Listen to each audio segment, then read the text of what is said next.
All right. So we're here with Mam Lindsay to talk about how we connect support and engineering. And I just want to kick it off like really, really gently with some intros. So Mam and Lindsay, I'd love it if you could like intro yourselves, your company, and then I'd love to start to get the conversation going on how AI is central to your company strategy, but also internally as well. So yeah, maybe Matt, if you want to go first. Sure. Yeah, I'm Matt Rudbright, Chief Customer Officer at Jam. I'm assuming a lot of folks here work in support and engineering. Think of Jam as the easiest way to work on customer bugs together. Jam is a company that helps bring together what customers see with the technical context that you need to really repro things quickly and decide what actually is needed. And so Jam is, I would say we're, to your question about their AI journey, we're a small team, we're a small, nimble team, and we are definitely kind of all in experimentation in a lot of different ways, and excited to chat about that tonight. Excellent. Lindsay. Yeah. Hi, my name is Lindsay Simon. I'm a VP of Engineering at Vercel. Vercel is a platform for building and shipping the best products on the web.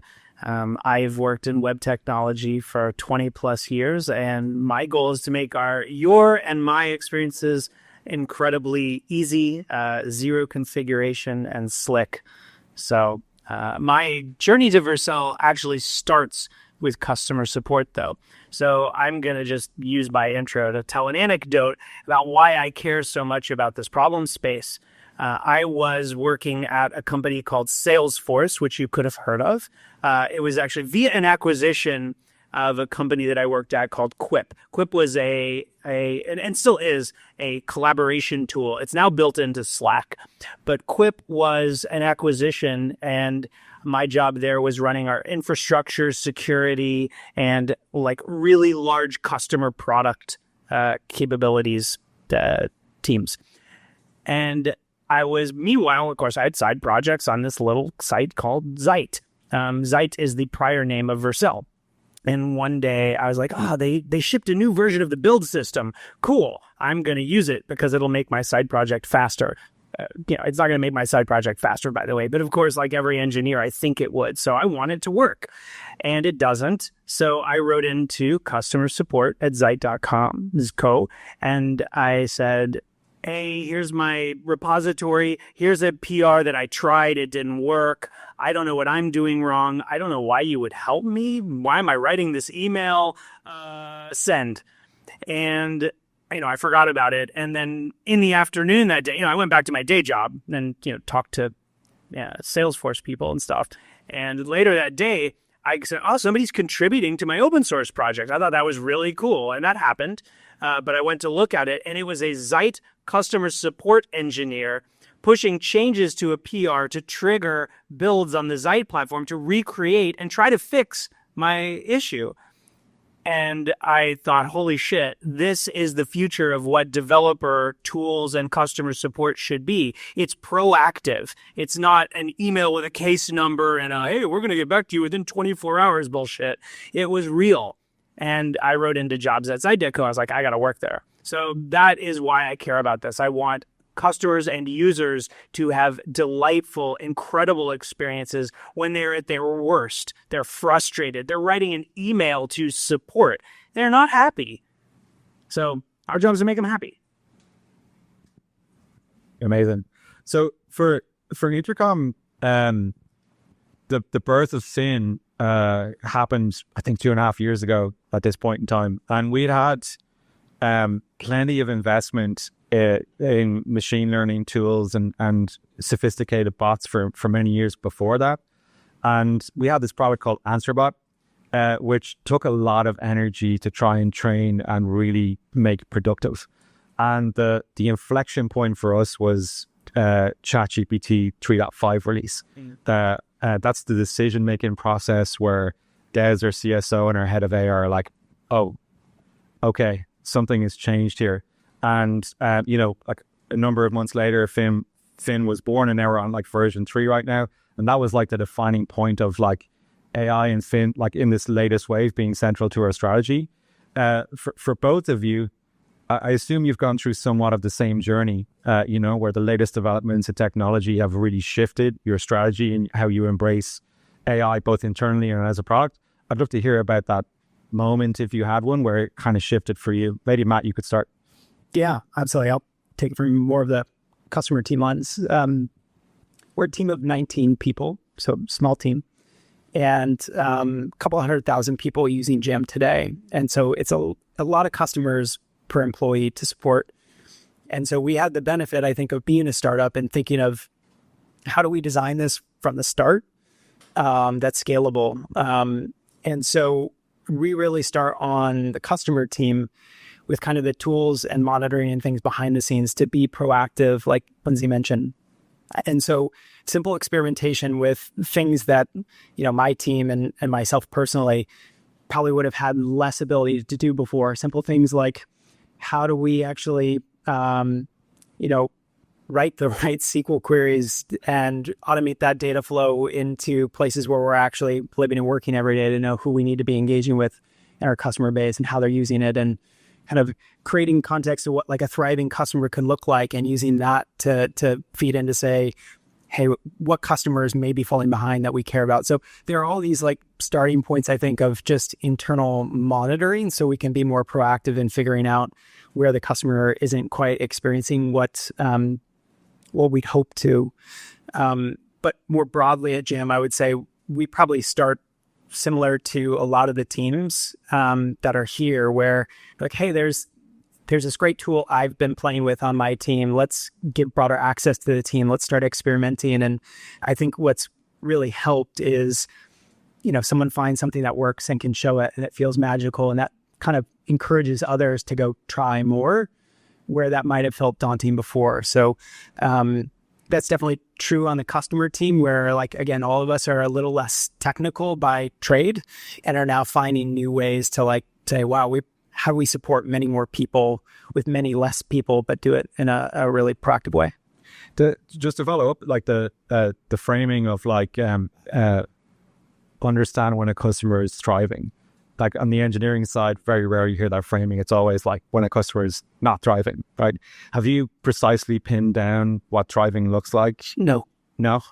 No, I think we start with an idea, and it probably will evolve a lot. But again, it very simply, like, here are all these different points of context of what good customer usage looks like, what our ICP looks like, frankly, what team members use it, and how we anticipate them using it, and feed that as context into something like Claude or another tool. Pulling in usage data, right? There are all these different kind of forms of data that we can use to actually monitor this type of stuff. So that's really where we started. But I think, talk to me in 6 months. I'm sure my definition of thriving will look different. So, Lindsay? Yeah. So how many of you are familiar with Vercel's product V0? Okay, so I'm going to give you a lore story about V0 because this is where support and V0 intersect. We are at an offsite to talk about all the things we need to do. Every 6 months we would get together and talk about leaders from different functions. And so I'm there to represent engineering, and there's another gentleman there to represent the customer success team. And he was relatively new to the company, and he had produced a 20-slide deck thing for a 3-minute session. Basically, the TLDR was he was going to need to hire 65 more support engineers before the end of the year to satisfy the demand that he needed. And it was a long stretch, and we were like, dude, that's just not going to work. Like, you're not going to hire 65 people between now and then. And so there was another person in the room, a guy named Jared Palmer.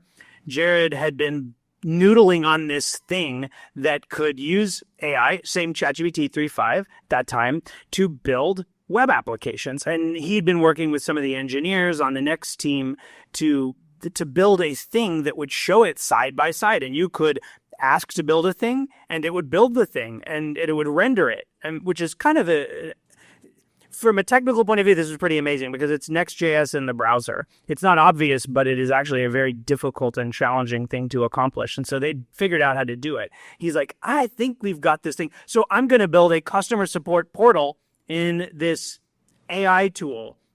And we were like, holy crap, that thing's amazing. We are shipping that in 3 weeks, and that's V0.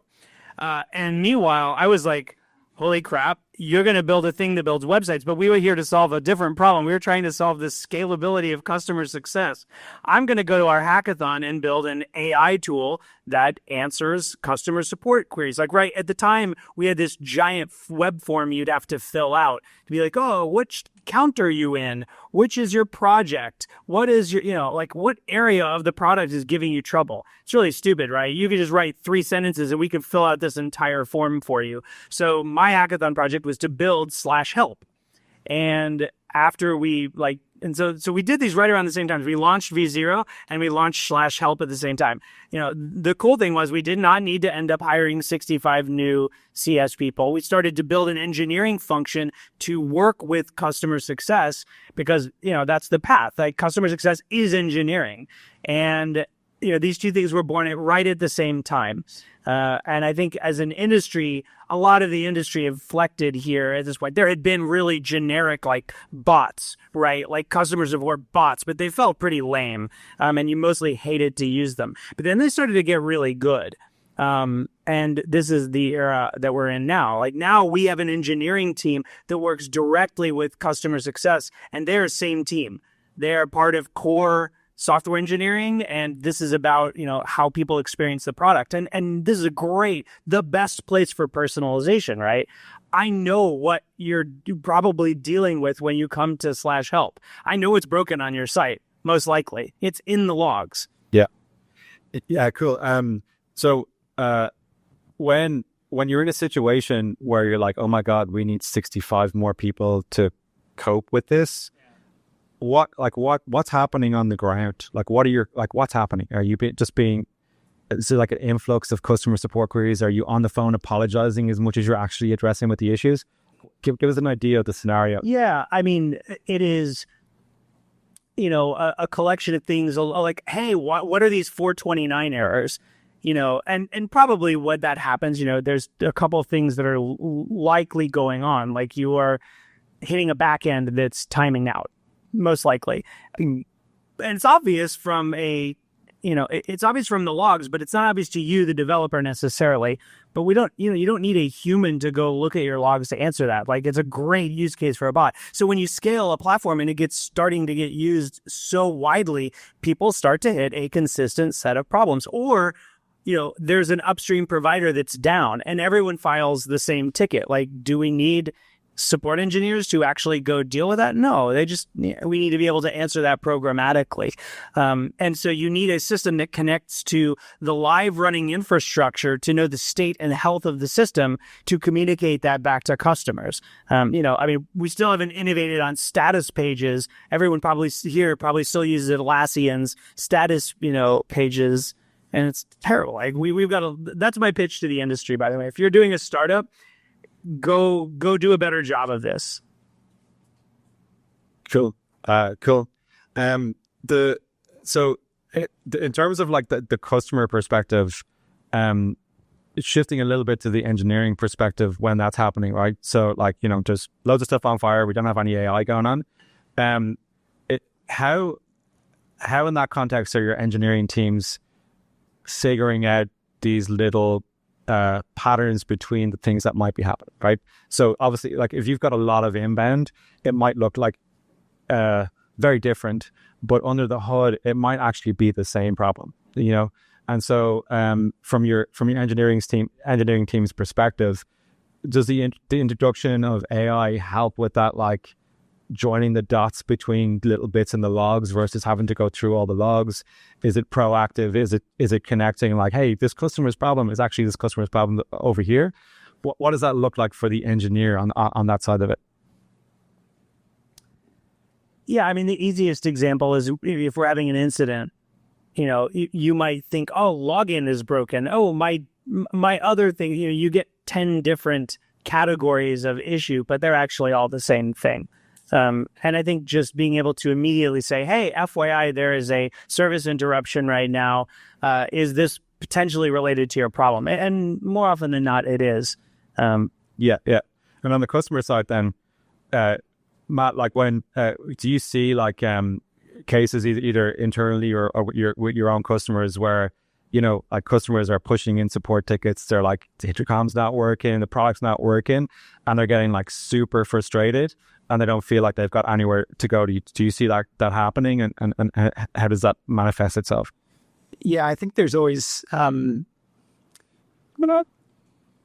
lot of support teams are when you're getting a high volume like that and they are trying to get engineering support. Obviously, engineering is aware of large problems like that. I think when we get into more of the like every case looks a little bit different, I think that's where it starts to get a little tricky, because as a person on the front line who's less familiar with some of the actual errors that are happening behind the scenes, as you're gathering information, especially if things present differently, there's so many questions you might not know to ask yet.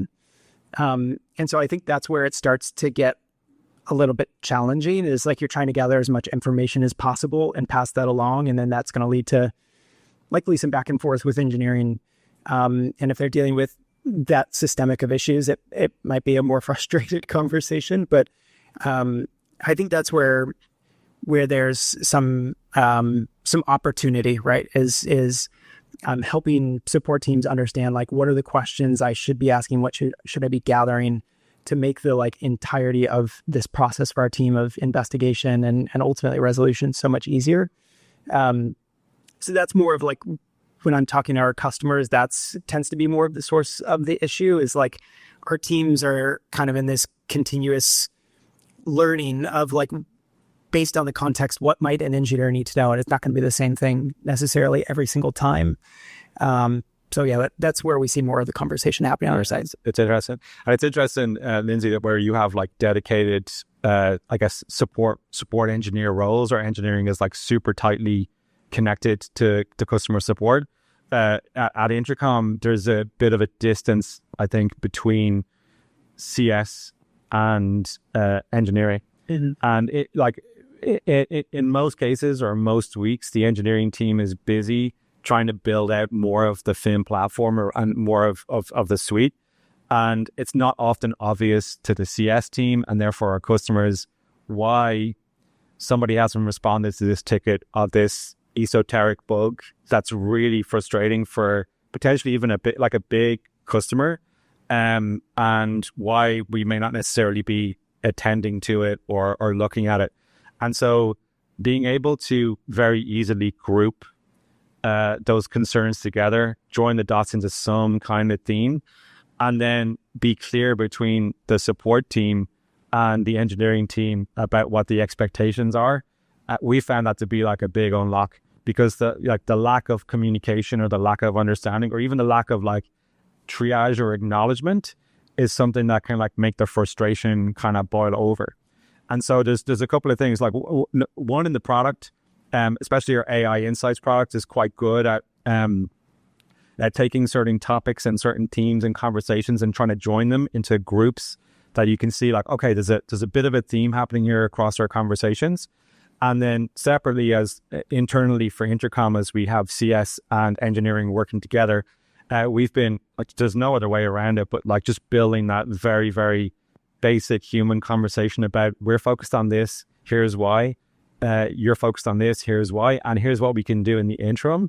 And using like experiments that we're doing, like AI triage, to at least acknowledge like, hey, this is a known issue, this is part of this backlog and this particular team, we may get back to you, we're not entirely certain, can kind of defuse the situation a little bit more. Do you find that that mechanism as well, Lindsay, when you're handling issues at scale, when you're getting that like flood of inbound? Oh, I mean, there's nothing worse than writing support and getting dev null. Like, no answer just sucks. And so I think, we settled on, we've acknowledged your issue. That also sucks. Anything that is better than that, like, hey, actually, the issue you're experiencing, you're not the first person to report it. We're aware of it. You start to share more details. I think the more transparency and urgency you can give back to people, the more you can reassure them, because that's what they're looking for. Am I a snowflake, or is this, unique to me? If they know it's not, it kind of helps. Like, okay, cool. Maybe I need to work around it, or I'm doing something wrong. I'm holding the product wrong. Yeah. Can I add one more thing to that? I'm curious what you guys think of this. I was talking to the support leader, big company, last week, and he was like, the worst possible thing to have happen is to submit a ticket and have a kickback. That it doesn't have enough information, or it's not a bug. Like, that is like a credibility killer for my team. And I have reps who are like at various level of product understanding, of technical understanding, who are like really talking to a customer who may be frustrated. And so they're like, default is to get it out, over the line to engineering. And so he's very focused on like, this is a real concern every time we're creating tickets. It's like, are we actually asking of engineering's time when it's necessary? And so I'm curious, is on the receiving end of that. You were mentioning systems, like how do you build the right communication and collaboration system there so that there is that like incentives, man. Incentives rule everything around us. So the first system I built at Vercel as an engineer was an automatic assignment tool. My belief was that when you file an issue, if it goes to a manager to triage and then maybe assigned to an engineer, like, A, it's just going to drag. And nobody wants to be the person that assigns the issue to someone else. Like, for starters, that job sucks. And B, the person who's getting assigned to them is like, why did Lindsay give it to me? Why do they think I know what to do with it? But if a robot assigns the issue to an engineer immediately, now everybody's blameless and you can only blame the product. Because every time somebody writes in, the product is malfunctioning. Something's broken. Nobody wants to write into support. So you have to assume the product itself is insufficient. And so when you spread that load around, and eventually you operationalize that into a facet of on-call or whatever, as you get more professionalized, that's great. But bottom line, it ends with somebody is responsible. And if that person is in CS, fine, as long as they can handle it. And if it's not, it goes into engineering and an individual is responsible. And that's actually a lot of power, because that is not how things worked when I got into the industry. It was very much the former system of, well, the manager does triage once a week and assigns the issues. Like, that sucks, right? You filed an issue. You want to, you hope somebody hears you on the other end. It's not a black hole. He did say blame the AI, so he said blame Intercom. Go ahead. Blame the AI. Okay. Frontier question, right? Last question, and we can do some Q&A. Ideal state, right? How close are either of you to this?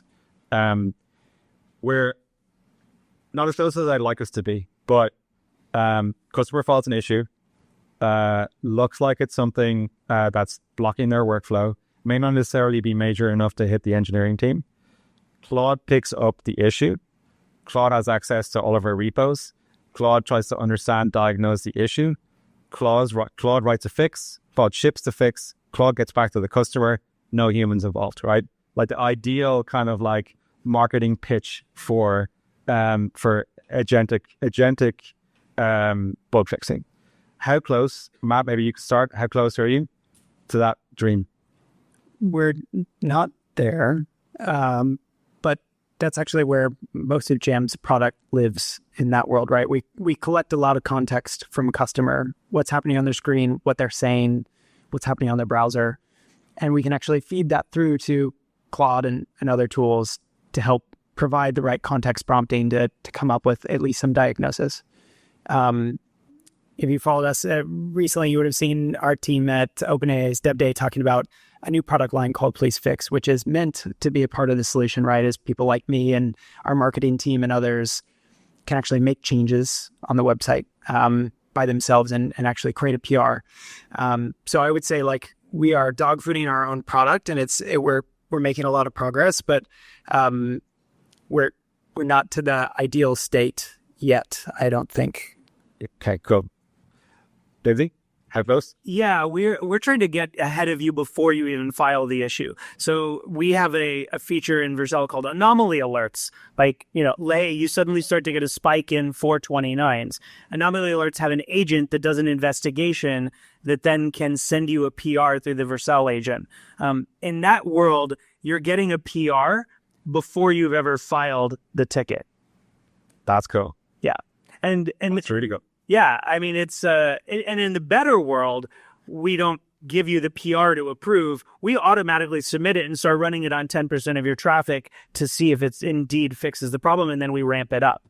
That's like a self-healing or self-improving infrastructure, and that is absolutely what we all want, right? Like, you submit a change, you didn't mean to break anything. Don't submit, don't have it roll out. Great. You submit something to fix it, have it gradually roll out. This is a very likely outcome. Can I ask that back to you?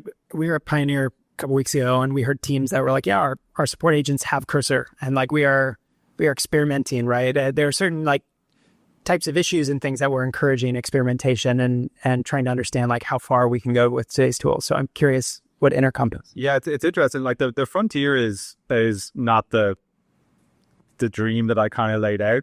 What I can say is one of the things that we explicitly measure as an engineering org and as an R&D org is PR throughput, which is like, okay, how many PRs are we shipping to production as a proxy for like valuable work done? And we measure that over time, not in a like dystopian kind of way, in a kind of like, hey, can we measure some of the impact that might be happening here with AI and with the tooling?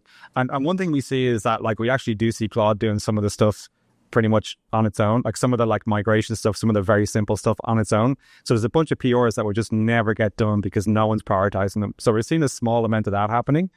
Overall, we're seeing PR count year over year about 20% higher than it used to be, kind of representing the cycle time decrease that we're seeing. But the other thing that we see that when we look at the human assisted AI PRs is that folks who are in design and disciplines that you wouldn't expect to be doing PRs are now doing PRs. You have management teams, you have me doing more PRs than I've done in years at Intercom. And so you can definitely see what you're talking about starting to come together. You can see the design team eager to get involved, eager to do PRs. You can see the PM team eager to do PRs, the research data science team eager to do PRs. And you can actually see some of these roles. I think data science and engineering in certain contexts in particular started to really look blurry. You're just like, oh my God, like you can do quite a lot quite quickly. The engineering management team can do a lot more now, where it's like, oh, I got to get going and I got to get something set up and I got to chat to an engineer or whatever. No, I just have a chat with Claude. And so, yeah, like we're seeing energy, like a lot of energy around it, meaningful improvement. We're seeing folks doing PRs now that didn't do them before. Is it something that is like our objective is like 2x? Can we 2x that productivity? We're not there. That's not currently happening. And like there's all sorts of philosophical questions about like, hey, should the design team be focused on PRs or should they be focused on something else that we haven't got to yet? But it's definitely been an exciting trial experience, and we're definitely seeing that increase. You mentioned something before. It's like we're not as technical or something. You use that phrase. Actually, my hope is that we abolish this language, right? Because we're all, I've talked to students who are like, well, I'm not technical. I'm like, well, what are you studying? Economics. Dude, you're technical. Like technical has been a sort of a word abused in the industry, like software engineer. It's been abused to mean a lot of different things. And so I think like that's why I went back to we are all on team support. Like it's there. I came from a word at Google where engineering was over here and support was like non-existent. That needs to end. And we do see it with our customers where they may not be submitting PRs yet, but they're having their teams who are experimenting and kind of interacting with more technical concepts than they may did before, taking investigations further. So like the handoff point of like, hey, I've looked into this. This is what I've tried. This is what I understand to be the issue potentially. Like they're taking that further down before they're handing it to engineering, which I would imagine shows up in your... That's invaluable. You just shift left. We say like, the more baked something comes to it, like an engineering team, the better. And like the more you can shift left closer to the customer, the better. So 100%. And I think from a career perspective, like there are a lot of people that use the angle of getting into support and customer engagement as a ladder to get into engineering. And we've definitely seen that happen. We have teams that write PRs that are, core eng team reviews. We've had people join the support organization who are now software engineers, very successful software engineers, and vice versa. We've had people go from engineering into the support organization because that's where they want to spend their time talking to customers more and engaging with them. And I think that's like a really good thing for products. +1. Cool. So we've been chatting for a bit. I'd love to open to the floor for some QA and maybe just to seed the QA a little bit. Same question to anybody here. Like, who's closest to the dream that I just mentioned? I've got one hand up in the back here. Aiden. Cool. I'll be coming around with a mic. So grab a mic over here. She's on. Hi, Mike. Nice to meet you. Is that Pinward? I notice the word support behind you, but I do not see any support up on stage.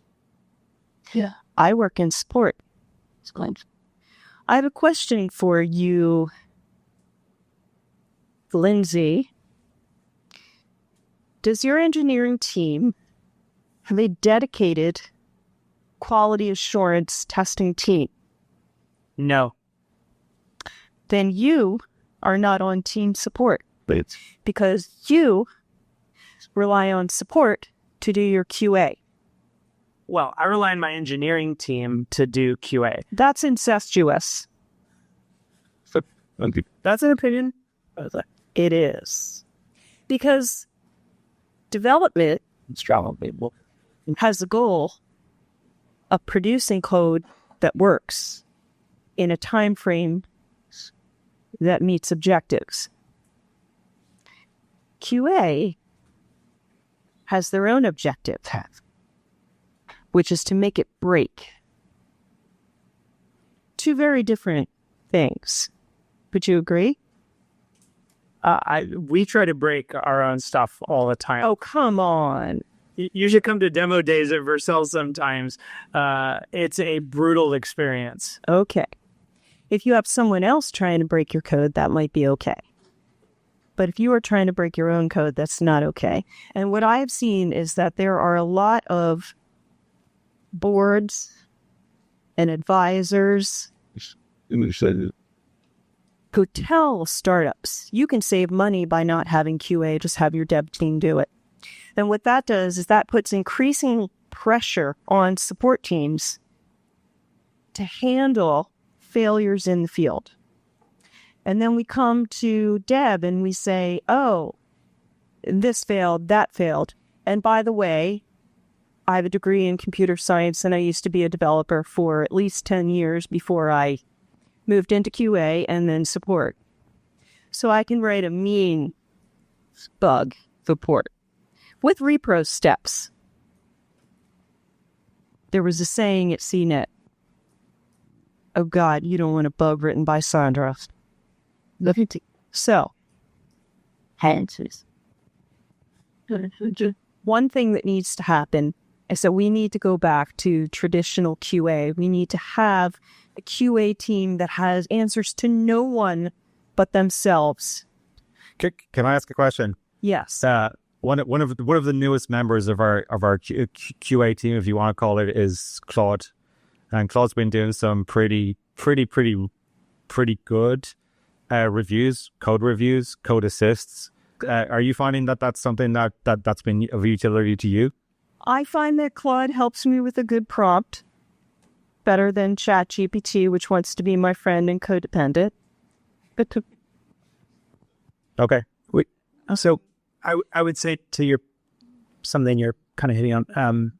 We have a few support team members on my team that are heavily involved in QA. We're a startup, so everyone's wearing multiple hats. But what's really nice about this is when a customer comes with an issue, they often have like a very deep expertise of like what's happening, and they're really good at supporting our customers and our users as a result. And I think a lot of our customers, when I talk about how their roles of support are changing, we see people who become like really expert at like just bigger, harder puzzles. So they take on more like technical topics and they go down that path.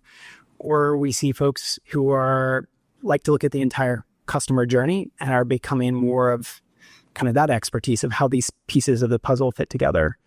And so I would say, like, to your point of support and QA, I think like we actually view that as a strength on our team and really helpful that our customers get to interact with a team who's like really, really deep in the product themselves. Yes. And QA is often the bridge to engineering from support. They help with diagnosing issues and, but we do a lot of triage. We do what's now called Swarm, but what I call collaborative troubleshooting, call a friend, ask. We do a lot of triage before anything gets escalated into engineering. And I do a lot of work to make sure that engineering has to do as little work as possible for escalated issues. I will call out agents and say, this is not correct. You need to go in there. You need to provide more evidence. You need to go into the log files. You need to pull out the data from that date that makes stories so that engineering can figure this out quickly. And I mean, you have to understand that I am super excited about AI. I've been in this industry for a long time, and I have not seen this kind of excitement since the .com boom. That's bad. I am freaking excited about AI. I want it to go in the code. I want it to figure things out so that I don't have to go into admin mode and try to reproduce it. I want to have the customer journey right inside the app. I want AI to say, oh, you may want to do this. And the customer going, oh, I can do this and it works and I'm happy and I don't have to contact support. So I'm really excited about this. But I think what needs to happen is we need to have a conversation with support. It's not all about engineering solutions. It's about what helps customer the most. We as a company, like, your board's like, oh, you need to have a mission statement, right? You spend time creating your mission statement. It looks happy and good. You know what your mission statement is? Your mission statement is, I work for the customer. Every single person in this company has to go home and do the homework to figure out how they can help the customer. And if that is dealing with a support person who makes $20 an hour and help them understand the complex algorithm that you spent hours writing, because you're not making $20 an hour, that is helping the customer. We have to have that alignment. Yeah, I think that's fair. Like, I think like one of our core values in Intercom is that we are customer obsessed, and it's the number one value. And it's something that we breathe day in, day out here at Intercom. And we've been talking about, we've been geeking out here on engineering for most of this conversation. That's fair. But all of our engineering team is exposed to customers, and sometimes in great. Yeah. So sometimes in very deep ways, and the collaboration that we now have with our customer service team, customer support team is like also very deep. We have a R&D services team who use forward deployed engineers to actually sit with customers to try and understand, can we get right in the details of what you absolutely need such that we can configure Fin to solve your problems, which can be like quite a challenging thing to, QA some guidance as an example. So like we're right there with you 100%. Dave, I've got a question. A lot of the support teams that have started to talk about like, hey, how can our team use tools like Cursor and others? I've gotten questions of like, what's the engagement model look like with our engineering team? Like, how do we build that partnership and like willingness to be like, hey, we're kind of trying something new here. What does that model look like? I'm curious for you guys, if you worked at a team and the support leaders came and said like, hey, we we really want to like innovate in the way that we actually troubleshoot some of these issues and what our role is in that. Like, what does good look like? Where would a team start? Right. Well, I mean, I can give you an example of a scenario where the CS team actually does write PRs and produces like effective product change. We had an example of a capability in V0 where we needed to be able to issue refunds to customers, for example. And like this used to be a very high volume of customer support tickets. And we're like, well, what happens if we just do self-serve refunds? Like for up to some amount, you haven't requested one, up to some point, right? I mean, there's a vector for abuse, obviously, but what if we actually just build a system to do a good job of this? And the people on the quote unquote customer support team wrote the engineering work to actually implement this. And they worked with our core engineering team, but like the difference is pretty nominal. We have titles or whatever, but like I said, same team, we're all on team support.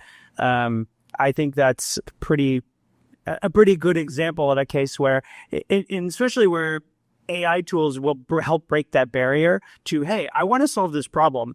Cool, code may be the answer. It may be a system that is the problem. But to the extent that code is the problem, that is going to be a lot less lift than it used to be. Got. Hey, let's double down on the support part of the house.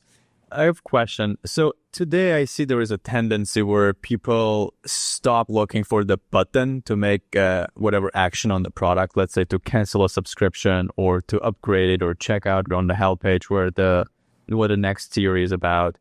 And all of that potentially goes a little bit into this chatbot window. So I'm curious, what do you guys think? Where is the line between support and an actual core product experience moving into the support? I have an awesome example of this. This happened today.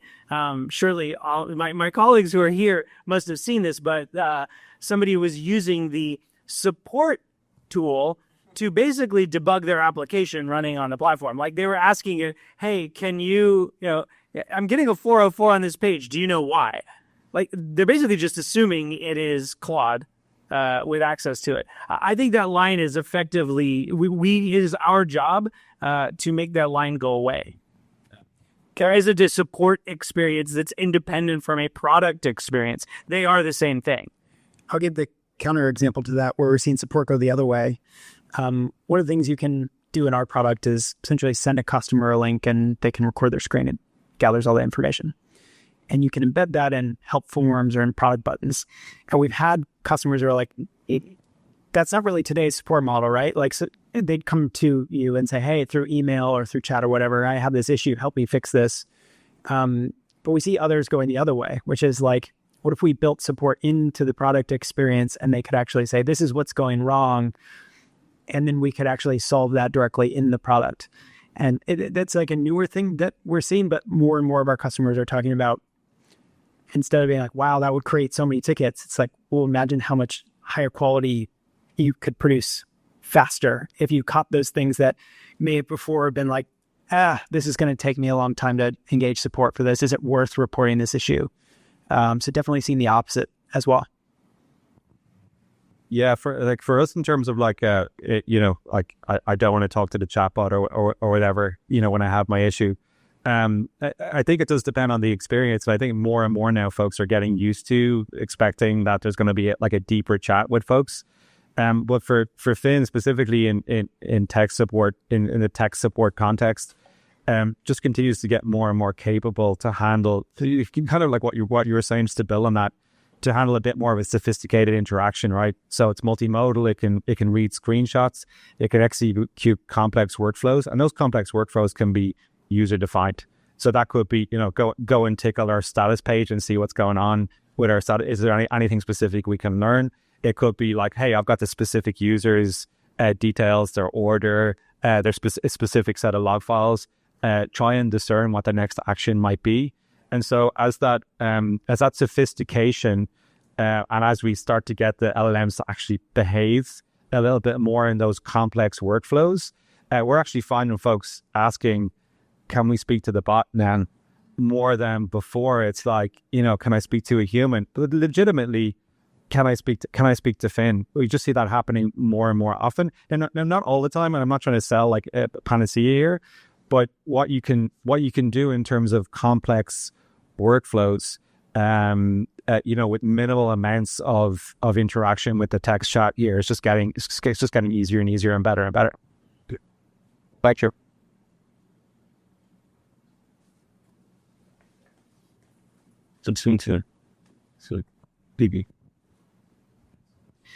Going back to the point you were making around people in other teams support product design, raising PRs, how do you think about kind of like guidelines or boundaries to the extent to which they can do that, and also like help them build confidence there? The point you were making, Lindsay, around the like billing change, that sounded kind of complex. I think this goes back to like, if you're using AI yourself to build things, like what do? Well, you write tools that assure quality in the sense that, okay, you probably have you might have a Husky file with a pre-commit rule that runs the TS lint checker, or that runs your unit tests before you commit a code. Like, it's actually a system problem. It is on us to write systems that create those boundaries. I don't think the boundary is organizational. That's just like, hullabaloo that we have titles and rules or whatever, but we're all, in the sense that you can do anything. It's incumbent on us to make systems that enforce those boundaries. Same thing goes for incident management, right? Like, it's not the engineer's fault for creating an incident. It's the system's fault for allowing somebody to create an incident. And so therefore you harden the system. And I think that, the individual level, like this turns out to be perhaps like files to help direct your AI tools, but also things that prevent bad from happening. And I think it's going to get much, much more sophisticated, right? Like, how do you know today when you make a change, did I break accessibility for screen readers? There's sort of a classic example in the front-end engineer problem space. Like, you might run some terrible tool from companies that extort people, or there are better tools now to be able to run this in automated fashion and have agents actually do fuzzing in real time to make sure you're not causing inadvertent problems. And I think that that's going to get really, really good really fast. It's already amazing to me. One of there's like the obvious thing is the obvious thing that we've seen is obviously code review, and whether that's like LLM code review or whether that's like okay, we'll now hand it to the eng team for productionizing it. They're all acceptable, and like for a designer, as an example, getting into a browser and getting something to 80% done versus doing a big massive Figma file and then having to walk through it all, like, it's a huge difference in cycle time. So those are like the obvious examples. One cool example I've seen from one of our team was you can actually use like a bot flow in the onboarding process, and the key thing is like, hey, do you know what you're doing, right? And so you're asking Claude in this case, hey, I want to add this specific feature, right? And it's like, okay, we're going to do these steps. Can you explain these steps and what it is that you're going to do? And, if you can't, then you're kind of into vibe land, right? You're kind of into like, okay, perhaps you're going to go off piste. But I like that as like a teaching environment here of like, hey, this is not necessarily rocket science. A lot of the hard architectural decisions have already been made and there might already be guidance there. Are you sticking to that guidance, and do you actually know what you're doing, and can you kind of play it back to yourself? That's been a really, really good idea that I saw as like a feedback loop to learning over time about what does high quality code look like? What does actually something that will actually get into production and stay in production look like as well? Hi. So my question is, how do you measure if you're doing a good job or not? You mentioned earlier measuring counting PRs. Sounds dystopian to me. Back to your earlier point about like incentives ruling everything around us. Like that could be construed in a pretty dystopian way. How do you guys measure how good your customer support is. If it's getting better, if it's getting worse, what are some smart things you're doing other than the things we've sort of always done? Yeah, I mean, if one is, I mean, I don't know, I lost it. Okay. If you can turn those issues into evals, so to speak, you can measure your ability to handle them again more productively. That's the thing we do. Obviously, somebody that files an issue, you get the old thumbs up, thumbs down at the end. Maybe that's the traditional thing you're meaning, or in any case, it's signal that it worked. Like, if you read how long does the ticket take to resolve, how many tickets we process, those sort of metrics. Tickets that don't happen are a measure of the AI's productivity, right? Tickets that don't need you to fill out the form at the end and submit it, that's how we measure that it was effective. I think that there's a lot out there on what support teams are measuring. I think it's shifting a little bit in my mind will continue for Jam. Again, we're a team in 18, so the scalability of these problems will continue to grow and probably have to think about it differently in a year from now. But even simple time to first response is such an important thing to look at of how quickly we're getting to customers, looking at just simple qualitative feedback and things that we're seeing, looking at how long if customers churn after support experiences. There's no single metric that we're looking to say it's just time to resolution. I think especially with the power of the tools that we have, where you can take all these different types of data points to paint a bigger picture, I think that's what we're doing today. But again, we're a smaller team, so some of the basic measurements that you would take in any support team, I think we're definitely still following. I think at our scale, we definitely have the benefit of there's a handful of us that handle all of these things, right? And so we have a much more holistic picture of how those conversations are going just by being a part of them. Well, clustering. Clustering is another good way to do this, right? If all of your issues are around delay, for example, and I've asked the folks at Amazon about this too, because they have scale, massive scale for these things. And historically, of course, the majority of issues tend to be around billing, at some percentage. But if you start to cluster and you can end things that are starting to spike, then I think that's a measure that you're doing a good job. If you can't end them once they start to spike, you can do the slope math, right? If it starts to accelerate logarithmically and you're oh, we did nothing about it, once you start to see that slope change, if you can act on it, that's a good measure. And we check that. We look at we're divided into product areas internally, which are different groups of teams, a combination of engineering, customer success, product, etc. And so we'll look at their ticket volume and escalation rates and resolution rates, and if they're escalating. And if they're escalating and we don't curb it, we're failing. Yeah, the AI Insights product and Fin, two features. One is topics, which is essentially what you talked about for clustering, right? Which is just intelligent compression of the categories of issues that might be going on in the product. We evolved from CSAT a while back, maybe it's a year ago now, into CX score, which is essentially this evolution of customer experience score, right? Which is not necessarily have they said that everything is great, because they often don't, or they often don't have time to answer the question, or they just don't answer your survey, don't hang around. And so the AI Insights product, we will actually look at the content of the support and the conversation that's happening.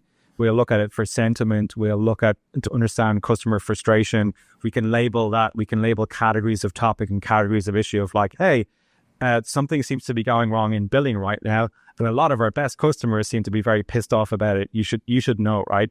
And then you see, and as that kind of issue, resolves over time, you'll see that changing over time as well. So that CX element of it gets deeper into the nuances of the actual experience. And that's something that really only the LLM approach or the AI approach really unlocks, because you're really getting deep into the nature of the conversation and you're not relying on that reactive customer kind of low signal of CSAT.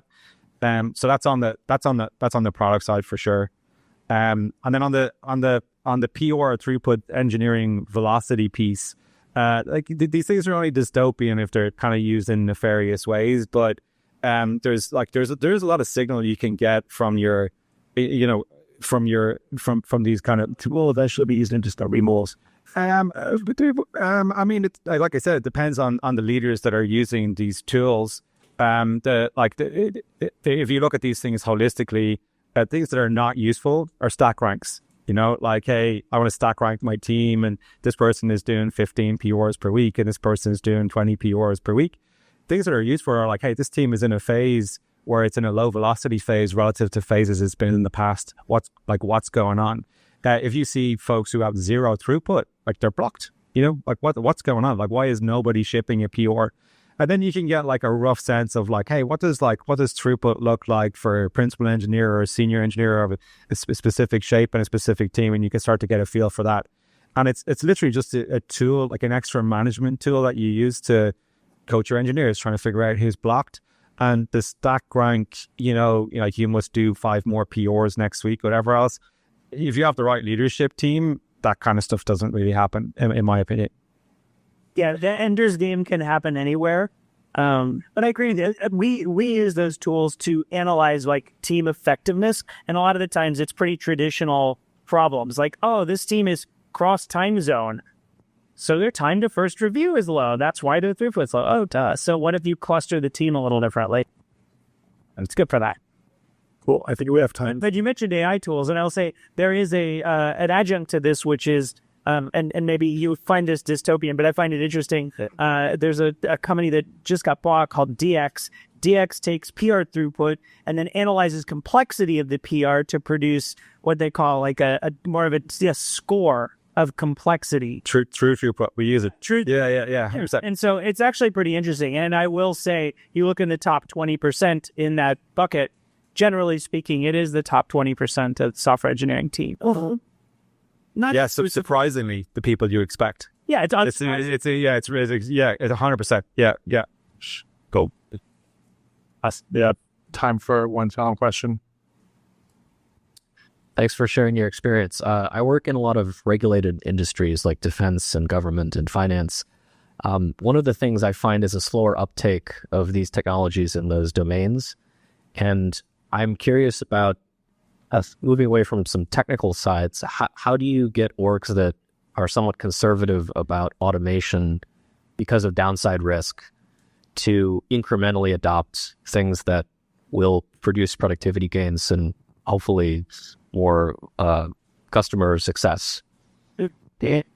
Are you asking from like more of the customer side or more engineering side? I'm thinking more of the customer side. Yeah. So we have companies come in all the time from like healthcare that support different government agencies that want to be able to use our tool. And at the heart of it, like there's screen recording, right? So there's like that inherent risk that comes with it. And we have to potentially build things into the product that, like, do you have to redact parts? Yeah. So like we launched something earlier this week, automatic blurring, where your engineering team can code in, like, we understand like the data that we're actually producing in our product. You can like turn those off. So when a customer records, it automatically blurs their screen.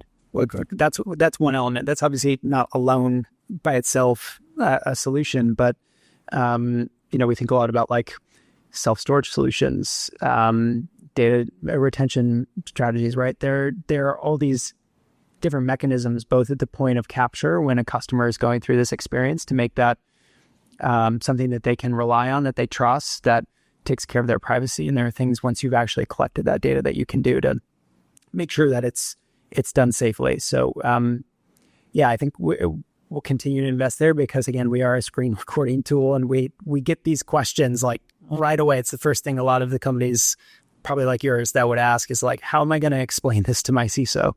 And so, that auto blur was a response to that earlier this week. Very cool. Yeah, I mean, that's a great one. I think it's a ripe time to have tooling to basically like every customer needs this, right? Not just in regulated industries, but in enterprise companies. For people using a swath of AI tools, you don't really want your customer data going into these tools. It's sort of the obvious first thing. So how do you actually prevent it? And I think we're going to see gateways and sort of ways to make this safer for companies. Thanks, folks. I think we're just about out of time. Many thanks to Matt and Lindsay for showing up and for this great chat as well. Please hang around and have a beer or soda water or whatever it is that you drink and chat with us for a while. It was a pleasure to have everyone here. And again, thanks a million to us for coming and to talk about this.